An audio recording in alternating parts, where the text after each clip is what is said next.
So, a new Netflix Marvel show just started streaming this weekend, and so far, it's a lot like the last Netflix Marvel show. It's pretty damn good, super dark, and everyone's favorite character seems to be the villain, this time around meeting David Tennant as Zedediah Kilgrave, aka the Purple Man. The Marvel Cinematic Universe movies, and TV shows, and Netflix shows, and whatever else may not always score big with critics, but fans tend to rate them pretty positive overall. But if there's one complaint a plurality of fans do seem to have pretty consistently, it's that the MCU doesn't have nearly enough good bad guys. Oh sure, there's been a few winners, but it definitely feels like for every Loki, there's a Whiplash, a Malekith, an Ironmonger, Ghost Guy holding wrench, you get the idea. Or you've got guys like Thanos, who fans know is theoretically cool and is promised to be cool eventually, but so far is just kinda hanging out in the background of other people's movies. Some of this is a design thing. In general, the Marvel heroes thus far tend to find themselves bedeviled more by tough scenarios or their own foibles than by supervillains, but most of it also seems to be a logistics thing. Let's face it, the best villains in Marvel Comics tend to belong to Spider-Man and the X-Men, and the Marvel Studios movies still aren't actually allowed to use anybody from X-Men, and only recently regained the ability to use people from Spider-Man.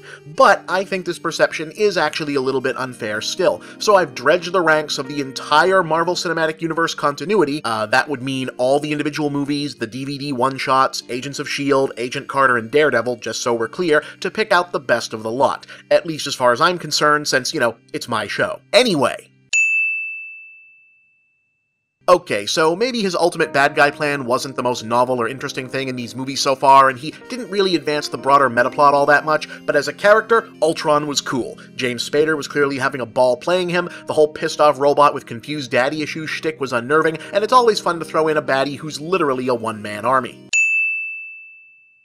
Marvel's Agents of S.H.I.E.L.D. probably made the biggest transition from being a not terribly good TV show to actually pretty damn good TV show since Star Trek The Next Generation. Whereas Season 1 became notorious for featuring lame, watered-down versions of Marvel bad guys as monsters of the week, Season 2 opened with a near-perfect realization of Crusher Creel, the Absorbing Man. Being able to transform your body into any material you touch is a pretty badass superpower, and over 2 episodes we got to see Creel do plenty with it, while being surprisingly compelling for a guy who's basically just superhuman hired muscle. Okay, admit it, you kinda forgot exactly what it was Ronan was trying to accomplish in Guardians of the Galaxy, but who cares? That movie was a big, awesome, jokey romp, and Ronan is the kind of heavy you need for that. He looks cool, he's got a spaceship, a private army, badass henchwomen, he can go hand-to-hand with Dave Bautista, and Lee Pace still managed to invest him with unique, memorable, yet hard-to-define personality. There was a lot that didn't work in the first season of Agents of S.H.I.E.L.D., but it turned out that what seemed like one of its biggest mistakes, Brett Dalton's boring, one-dimensional Abercrombie model of an agent, was actually a genius fake-out. When Captain America the Winter Soldier revealed that Hydra operatives had secretly infiltrated and overtaken S.H.I.E.L.D., the show in turn revealed that Ward's suspicious blankness had been no accident. He was a Hydra sleeper all along. Gotcha! He's now one of the series' most villainous recurring bad guys, and he's much more fun and interesting that way.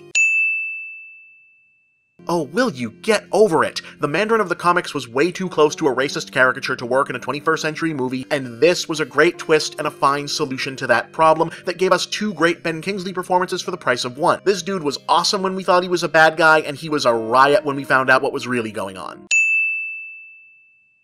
Pretty much everybody was surprised at just how good Agent Carter turned out to be, but it was an even bigger surprise to find Haley Atwell's post-World War II lady spy going up against the Black Widow's Cold War Soviet prototype. With some killer martial arts moves and a super creepy origin story, Dorothy Underwood was the action highlight of the unexpectedly slick-looking miniseries. He may have been, weirdly, not actually the focus or most interesting part of the movie that bears his name, but one-time Captain America bestie turned unstoppable cyborg killing machine, Bucky Barnes, aka the Winter Soldier, looked great in action and made for a great tragic figure to boot. I can't wait to see what this guy gets up to in Civil War.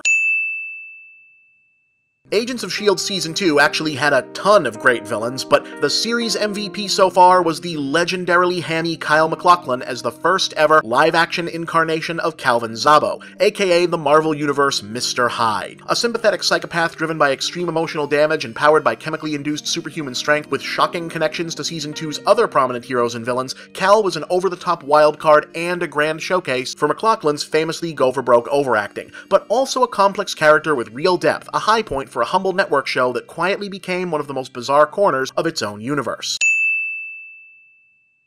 Everybody loves Loki. In fact, you're probably surprised he's not number 1. Well, he's not, but he's still awesome. Tom Hiddleston remains the great acting discovery of the MCU thus far, to the extent that without him, there probably would have been a question as to whether or not they should bother to keep making Thor movies. Sympathetic, nuanced, complicated villains with related motivations informed by real psychological understanding and an acknowledgement that evil is rare in a morally ambiguous world are all well and good. But sometimes you need somebody to just inwardly and outwardly be irredeemably bad on all levels, just so you can set the baseline for everyone else. As in, yeah, I guess that guy is pretty evil, but at least he's not literally a Nazi. Captain America the First Avenger was the great underappreciated Marvel movie of Phase 1, and Johann Schmidt is the great underappreciated bad guy of the whole universe so far. He looks cool, he's well acted, he's frighteningly competent in his ambitions, the perfect foil for a hero destined to become the MCU's living, breathing moral center.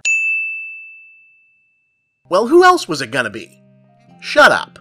I wasn't really as fully over the moon about Daredevil as everybody else. It was good, but it's got some serious structure and pacing problems, the supporting cast was underutilized, and it feels like kind of a bad joke that of all the superheroes in the MCU, they gave the blind guy the worst costume. But one thing can't be denied. Vincent D'Onofrio's Fisk was a major achievement in writing, acting, and overall character creation. He was scary, he was weirdly likable, his relationship with Vanessa was fascinating, he slammed that one guy's head off, all good stuff. But what I liked best is that they really made us wait on his backstory, and when we finally got it, it wasn't a huge surprise. It all made total sense, like, yup, that's the kind of childhood and life that would create this guy. That's harder to pull off than it sounds. I hope Marvel realizes what they've got here. Yeah, I'm sure he'll be back for Daredevil Season 2, but frankly, this guy is good enough to get bumped up to the movies once in a while. After all, Kingpin did start out as a Spider-Man villain. Just saying.